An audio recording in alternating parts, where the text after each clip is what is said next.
Amazonas presenta los desayunos de 24 horas. Estará con nosotros Rubén Flores, ministro de Agricultura, y también Manolo Rodas, presidente del directorio ejecutivo del IES.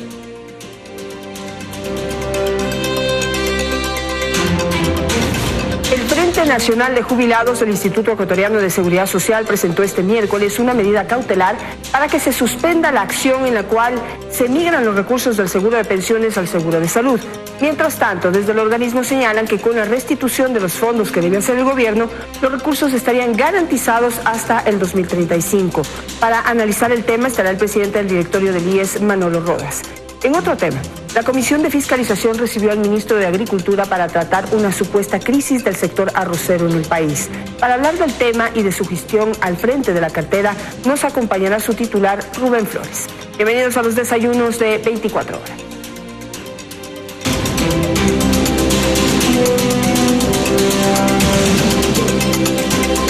Aquí empiezan los desayunos de 24 horas.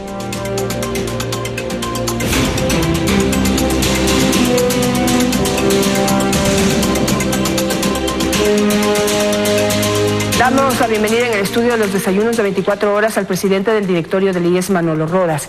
Muy buenos días y bienvenido a nuestro programa. Muy buenos días, agradecerle el espacio y la oportunidad y saludar a todos quienes nos miran esta mañana. Muy curiosos, Manolo, de saber cómo está en este momento el Instituto Ecuatoriano de Seguridad Social. En marzo de este año, cuando se decidió develar los últimos estudios actuariales, y para un poco poner en contexto la entrevista, se supo que el último estudio actuarial del instituto era del 2013 y que allí ya se revelaba que había un déficit actuarial de 20.000 millones de dólares, que ya el Estado ecuatoriano había dejado de aportar lo que obligatoriamente tenía que aportar, sino que ya estaba aportando menos, y que desde ese entonces ya se había recomendado al Instituto Ecuatoriano que se incremente la edad de jubilación e incluso que se incremente el nivel de aportes de los afiliados. Usted ya tiene los resultados del nuevo estudio actuarial que se anunció precisamente en ese mismo mes, marzo de este año. Gracias, Janet. Puesto en contexto lo que usted ha señalado, efectivamente, como uno de los grandes objetivos de nuestra gestión, que es el de la transparencia, pusimos e hicimos que el Consejo Directivo apruebe levantar el sigilo de los estudios actuariales. El señor Presidente de la República, una de las primeras cosas que me pidió al asumir esta función fue, uno de los primeros temas fue el eje de transparencia. Y en ese sentido se levantaron los estudios actuariales que permitieron que el país conozca la situación, las recomendaciones que se realizaban en esta materia. Efectivamente, Janet, la descripción de esos estudios habla de una situación difícil, sobre todo en el fondo de salud y en el fondo de pensiones. De tal suerte que la descripción de esa situación actuarial, que evidentemente la ciudadanía debe comprender, se basa en unos supuestos y se proyecta en el tiempo determinadas condiciones, hacía ver que, por ejemplo, el fondo de pensiones tendría una proyección más o menos hasta el año 2023, mientras el fondo de salud hacia el año 2015 se había quedado ya sin recursos. Correcto. Hacia el año 2015. Y esto viene acompañado de algunas recomendaciones que se realizan. Complementando lo que usted me plantea, una vez conocidos y publicados los estudios actuariales y por mandato legal, nosotros debemos elaborar, como se conoce la ciudadanía, los nuevos estudios actuariales para que sobre ellos tomemos decisiones, Janet. Estos estudios actuariales se encuentran elaborando. El proceso es el siguiente. El actuario de la Seguridad Social realiza el estudio y luego ese estudio es auditado por una empresa que esté capacitada para hacerlo. En esa línea, en esa materia, Janet, nosotros hemos incluido un tercer actor que me parece fundamental y que son algunas universidades del país. La buena noticia es que, por ejemplo, la Universidad Politécnica Litoral y la Universidad Politécnica Nacional, así como la Flaxo, nos han aceptado revisar estos estudios actuariales realizados dentro de la Seguridad Social, que luego serán auditados. Una vez, Janet, que estos estudios durante este año, la ley nos manda con base al 2016 y presentarlos ante la Intendencia de Bancos hasta el 2019, esos estudios actuariales llevarán también, Janet, a que tengan que tomar determinadas decisiones con responsabilidad para nuestros afiliados, para nuestros jubilados, para los representantes, para el Seguro Social, que es propiedad de los afiliados, de los jubilados, y uno de los patrimonios más importantes de los ecuatorianos, Janet. Una puntualización. Está ya haciéndose el nuevo estudio actuarial, el que tenían que hacer del 2013 al 2016 por ley, y no sé si de una vez un alcance o uno nuevo también del 2013 ya con miras al 2019, o tienen que esperar al 2019 para hacer el nuevo. El estudio actuarial que se está realizando tiene como año base el 2016, Janet. Okay. Ese es el que se está realizando. ¿Cuándo se van a tener los resultados? Nosotros esperamos que hacia finales de junio podamos presentar el del Fondo de Pensiones y cerrar este año presentándole a nuestro organismo de control, que es la Superintendencia de Bancos, el del Fondo de Salud. Para eso le hemos propuesto un cronograma a la Superintendencia.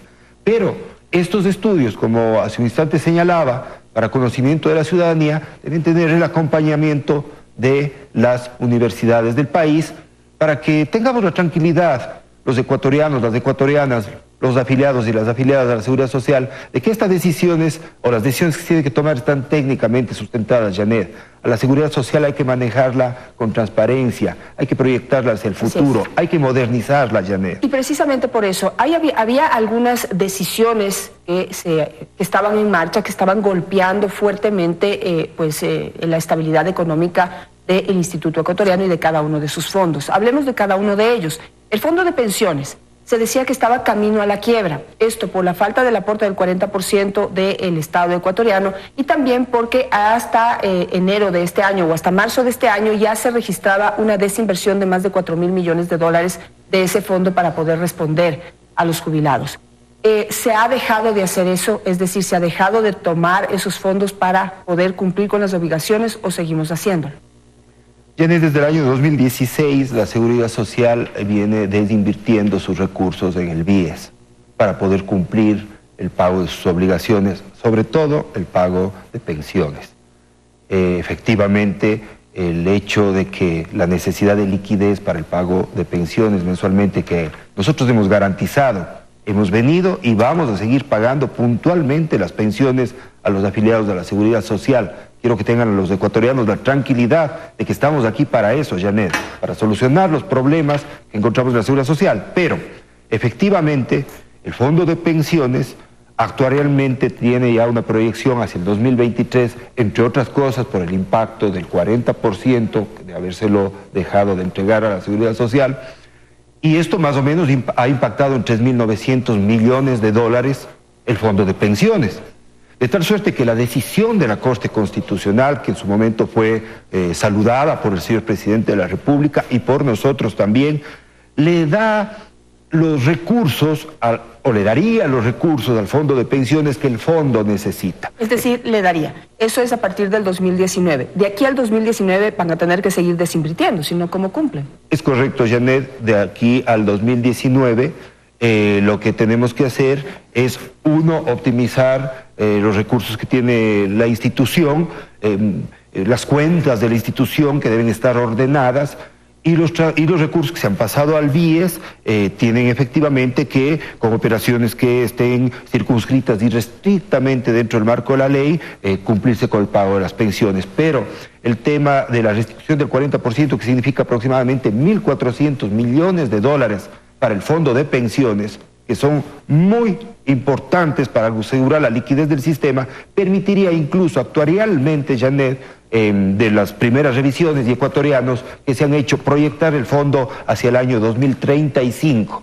Esto sería, lo importante es que la Corte Constitucional ha dicho que en el ejercicio fiscal 2019 tienen que incluirse estos recursos en el presupuesto general del Estado, que el señor Presidente de la República ha apoyado esta decisión, al igual que la vicepresidenta, y que cuando en el presupuesto general del Estado esté considerado este valor, encontrar el camino ecuatorianos, ciudadanos, para que se cumpla con la transferencia de estos recursos. Ahora, pero esto a partir del 2019, pero la herida que ya le han hecho el Seguro Social no se va a cerrar, porque lo que dejaron de aportar del 2013 hasta hoy, la Corte Constitucional no hizo la medida retroactiva. Es decir, el daño queda hecho, el golpe queda realmente bien sentado en contra de las estructuras del Instituto Ecuatoriano de Seguridad Social. Y mi pregunta ahí es, ¿qué se está haciendo desde el Seguro Social para hacer que quienes tomaron esas decisiones equivocadas, que golpearon las finanzas del Instituto Ecuatoriano, del Fondo de Pensiones, paguen por sus malas actuaciones?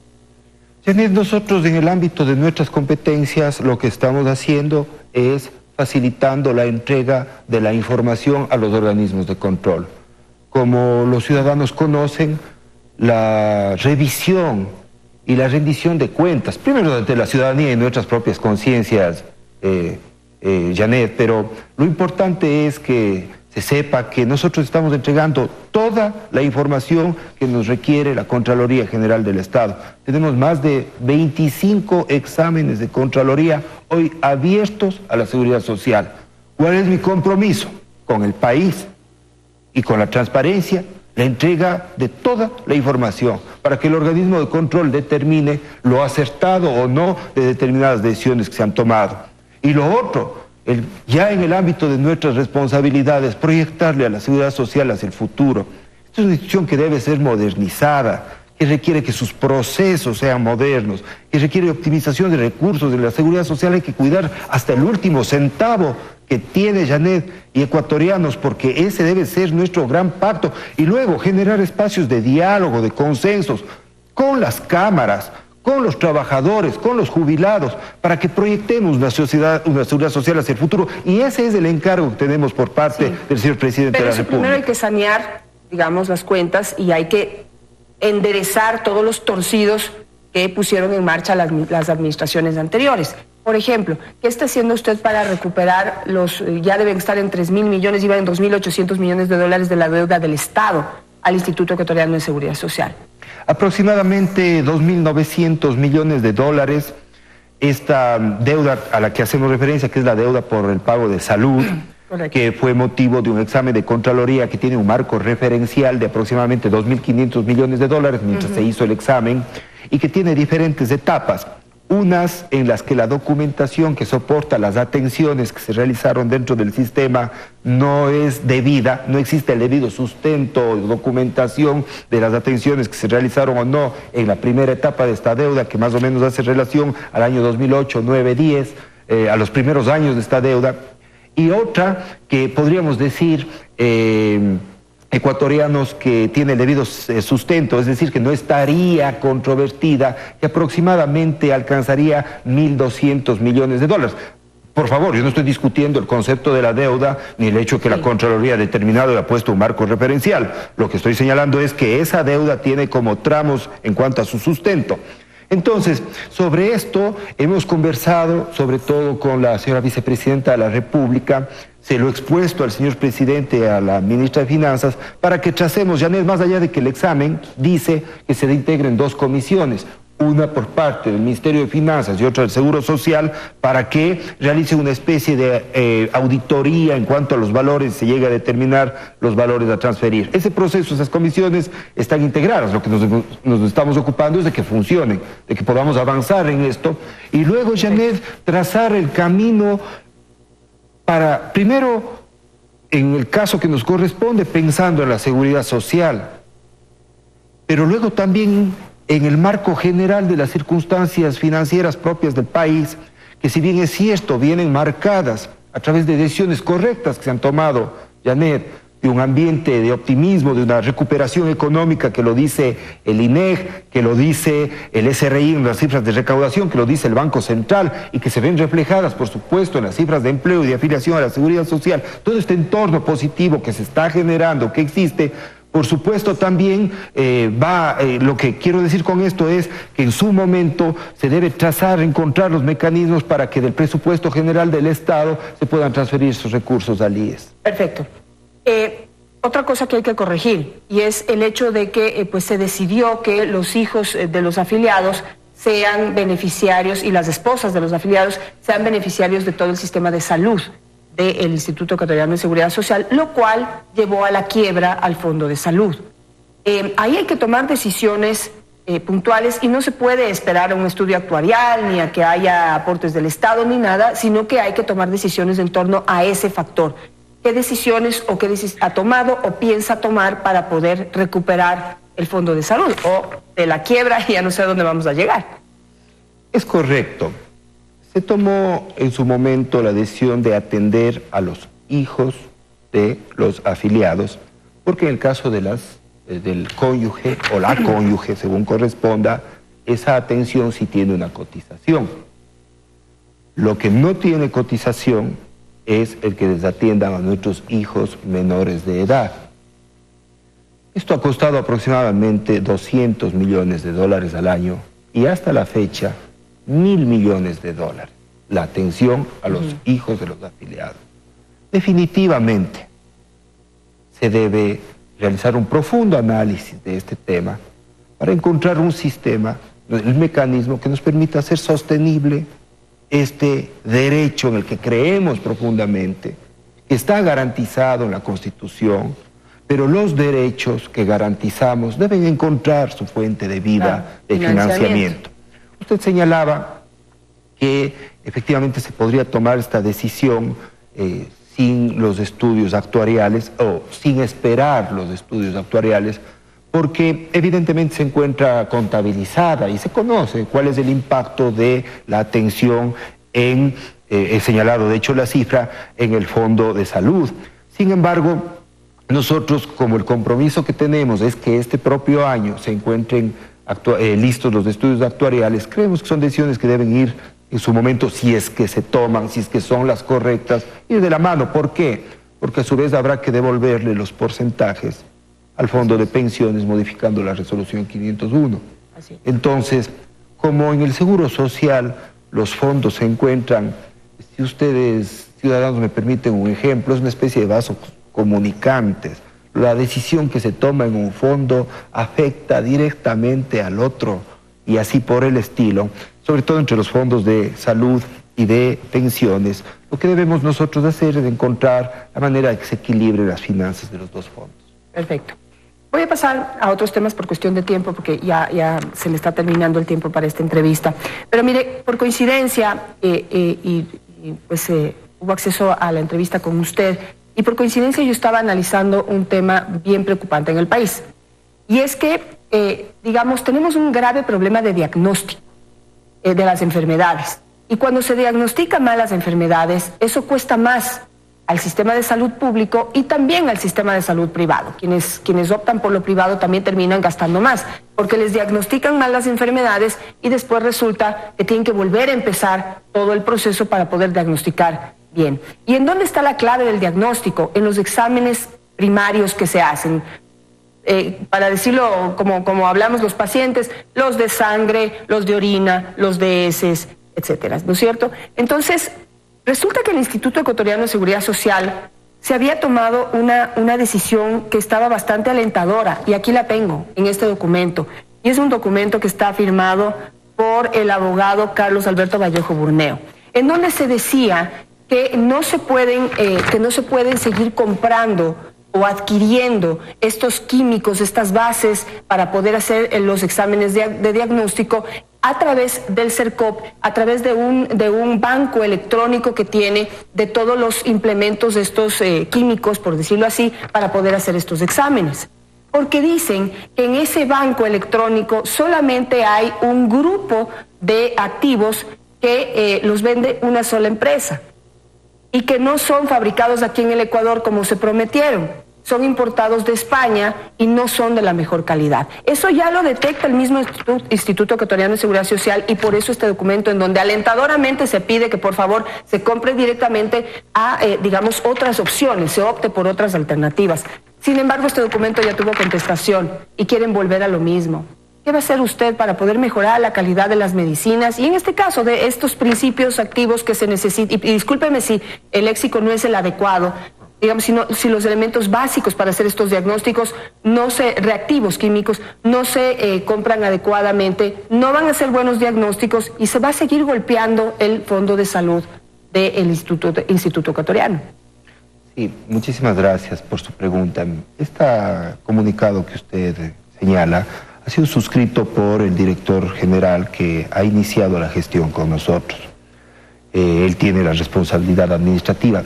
tenemos definitivamente que romper algunos paradigmas, en el sentido de que tenemos que buscar las mejores opciones para la compra pública del Instituto Ecuatoriano de Seguridad Social. El IES compra 400 millones de dólares al año. Yo quiero anunciarle a la ciudadanía que en la línea de transparencia, en los próximos días vamos a publicar un visor en la página web para que la ciudadanía conozca cuánto compra el IES, a quiénes les compra, cuánto ha pagado en los últimos 5 ejercicios fiscales por la compra pública, y también vamos a publicar cuánto ha derivado y quiénes han recibido el pago de las derivaciones. ¿Por qué? Porque creemos que el eje de transparencia debe llenarse de contenido para que la ciudadanía conozca. Sobre el tema de los insumos para los exámenes, nosotros tenemos que buscar las mejores alternativas para el servicio de nuestros afiliados y jubilados de la Seguridad Social, de tal suerte que lo correcto es que ese oficio memorando, puesto en conocimiento de la Seguridad Social por el director general, tenga vigencia y validez para que se compren los insumos, no estén atados a una sola marca. Janet, en muchas ocasiones, y ecuatorianos, se atan las compras a una marca en particular. Yo no quiero señalar aquello, sino decir que posiblemente por economía de escalas, porque ha sido uno de los mejores proveedores, lo que corresponda. Pero aquí lo que nosotros tenemos que hacer es altamente eficiente la compra pública, solo para este año. Nos hemos propuesto, y yo le he propuesto y he mandado esta propuesta al señor presidente de la República, en reducir en 60 millones de dólares la compra pública, la seguridad social, la compra en insumos, pero no es jamás afectando la calidad del servicio de salud, sino aprovechando, por ejemplo, entre otras cosas, economía de escalas, una racionalización de la proveeduría. Incluso estamos discutiendo un tema que me parece muy importante. A mí me parece que debemos aprovechar las condiciones sistémicas de lo que el sector, por ejemplo, privado sabe hacer, y escucharnos y dialogar. Por ejemplo, estamos planteándonos modernizar todo el sistema de farmacias del Instituto Ecuatoriano de Seguridad Social, el manejo de las bodegas, del aprovisionamiento y de la logística. ¿Por qué no avanzar en una posible alianza con las empresas más serias del país que saben cómo realizar de mejor manera esta parte? Entonces, efectivamente, esto concretamente Esto, señor Rodas, ya tiene una contestación por parte de otro miembro del directorio, en donde dice que hay que volver a comprar lo determinado por el CERCOP, que, como le digo, está atado a una sola empresa que ofreció fabricar esos insumos aquí, y pues habría que ir a preguntarle a la SPOL si realmente lo están fabricando aquí o lo están importando de otro país con una tecnología obsoleta. Los miembros del directorio podemos opinar, pero nuestras funciones en cuanto a decisiones administrativas como tal no nos competen. Por supuesto, presidimos el organismo, emitimos las políticas en cuanto al organismo, pero decisiones directivas o directrices en cuanto a cómo se debe ejecutar determinados procesos como el que señala, corresponde sobre todo a la dirección general y al director del área médica, al director de salud del Instituto Ecuatoriano de Seguridad Social. De tal suerte que tenemos que hacer lo que sea mejor, más eficiente, lo que cuide los recursos, lo que sea transparente, lo que la ciudadanía conozca, lo que los afiliados puedan mirar y auditarnos a diario. Yo quisiera que cada uno de los 3.700.000 afiliados a la Seguridad Social y los más de 470.000 pensionistas sean auditores de nuestra gestión, pero de verdad.